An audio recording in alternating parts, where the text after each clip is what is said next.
So if you have your service booklets open, I would love us to look at that little gospel passage from John 12.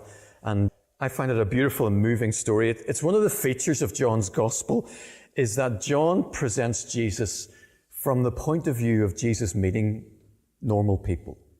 He interacts with human beings. And here we have Jesus interacting with Mary of Bethany. This is a special passage. It's 6 days, maybe 6 or 7 days from Good Friday.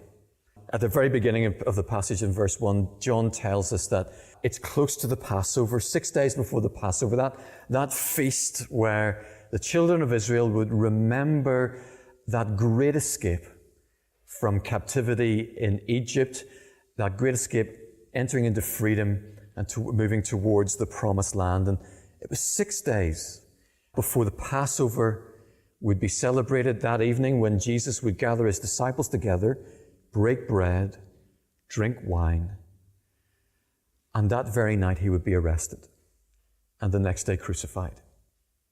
And so it's against that background, it's against the background of Good Friday and Easter Sunday that John tells us this story. And what happens? Well, a dinner has been thrown in honor of Jesus, probably marking the incredible event of Lazarus being raised from the dead. We're in John 12. If we went back to John 11, there's the story of Lazarus being raised from the dead.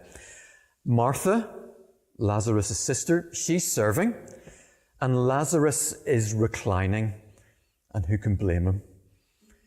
But then Mary appears, and she begins to pour a lotion, an expensive perfume, about 500 mils over the feet of Jesus. I need to make a confession tonight. I love aftershave.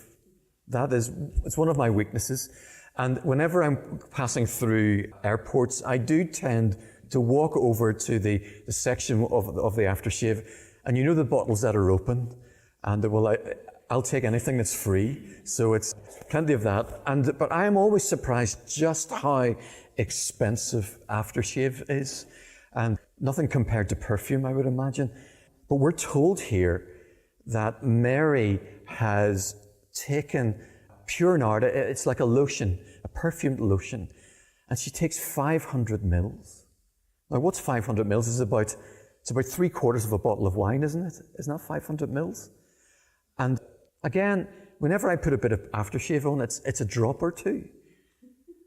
I know nothing about perfume, but it's a drop or two when it comes to aftershave. But here is 500 mils. Now, ladies, can you imagine going home tonight and taking your most expensive perfume? Usually it's about 100 mils or 50 to 100 mils. And imagine pouring that over someone's feet. Now, a couple of things. Maybe you would think to yourself, this is my most expensive perfume. What on earth am I doing? But I would imagine your house, probably for the next 2 weeks, would smell of nothing other than that expensive perfume. And so Mary takes the most expensive perfume that she has. And Jesus is reclining. He probably has his feet to the outside and his arms and head facing the table where the food is. And she pours the lotion over his feet. And if that isn't a crowd stopper, what happens next? Probably silences the room. Because what she will do, as a Middle Eastern woman, her hair will have been tied up. Because that Middle Eastern woman traditionally will have tied up her hair. And she will have had some sort of way of, probably a bow or something that ties it up. And she will untie the bow, and her hair will fall. If you know anything about Middle Eastern culture in Jesus' day, the only time that a woman ever untied her hair was in the presence of her husband. She unties her hair in the presence of Jesus, the one that she is most devoted to, the one that she loves the most. And she begins to wipe the additional lotion from Jesus' feet with her hair. It's a very powerful image. It's a very beautiful image. At All Saints, like here at St. Peter's, we have stained glass windows, and one of the stained glass windows we have is of Mary wiping Jesus' feet with her hair. And sometimes we have school kids who come in, and they come in and they want to know about the age of the building and the shape of the building, and we always show them this stained glass window. And the girls particularly, I said to them, "What's happening in that window?" And they looked at it, he said, "That's weird. There's a woman drying that man's feet with her hair. That's odd. What's going on there?" And it's this story, John chapter 12. And I wonder what you make of it. What do you make of that? Jesus is going to tell us later why Mary did what she did, that he's going to tell her that Mary has grasped something, that Mary has understood something. Something to do with Jesus and something to do with the Passover. And her action is an action of preparation. We'll come back to that in a minute. But the house is silent. Mary is wiping Jesus' feet with her hair. In Middle Eastern houses in Jesus' day, the lowest servant, the servant who was on the lowest rank, was the one who washed your feet whenever you walked into the house. So whenever you walked into, if Donato was a landlord in the Middle East in Jesus' day, and you walked into Donato's house, he would have a servant. And that servant's responsibility would be to wash your feet, to wash off the dust and the grime and the dirt, because obviously in those days you wore sandals, you didn't wear socks. And here's Mary, not only in this amazing act of devotion, but she's putting herself in the place of what? The lowest servant at Jesus' feet.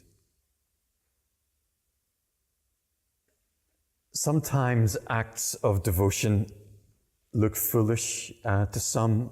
And here is Judas in the second half of the story. Judas criticizes Mary. And Judas sees Mary pouring out this lotion on Jesus' feet. And what does Judas think? He thinks, well, what a waste. And he offers a plausible objection, doesn't he? He says, we could have taken that expensive perfume, we could have sold it, and we could have given the money to the poor. Interesting contrast, isn't it? The worship of Mary and the criticism of Judas. And we're meant to see that contrast. Mary kneels before Jesus' feet. She gives him the most expensive things that she has in this act of devotion, and Judas interprets it as a waste. A couple of thoughts for you, and then we're finished this evening. I want us to think just for a moment about Mary's costly devotion. And I want you to see that picture of Mary placing herself in the place of a servant, the lowest servant, and expressing her devotion to Jesus through this incredible, lavish act of generosity. She gives him the most expensive thing that she has. And I want us to think for a moment about just this word devotion. I wonder where you would think of that word in your own life. Maybe I could ask you, what are you devoted to? What is it that you're devoted to? And I want to invite you to think that one of the things that we are called to as Christians is to be devoted to Jesus. Is to be devoted to Jesus. And that the part of following him is this act of devotion, this expression of devotion, this expression of love. And I wonder, what might that look like for me, and what might that look like for you? It may not involve perfume, and it may not involve hair, and it may not be physically at Jesus' feet. Clearly that's challenging 2,000 years later. But I wonder what an act of devotion might look like for you to Jesus.